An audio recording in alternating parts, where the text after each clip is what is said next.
Is Facebook automatically translating English comments and posts into your native language, even though the translation barely makes sense sometimes?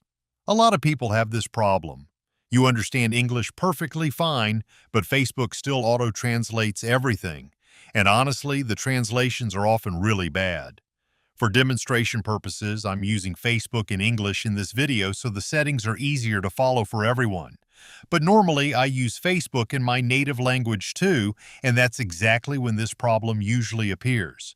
So here's how to turn off Facebook auto-translate and read posts and comments in their original language instead. First, open Facebook and click your profile picture in the top right corner. Then go to Settings and Privacy and open Settings.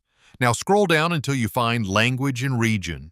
Here you'll see Facebook's translation settings. Look for the option called Languages you don't want automatically translated. Add English or any language you understand and don't want Facebook translating anymore.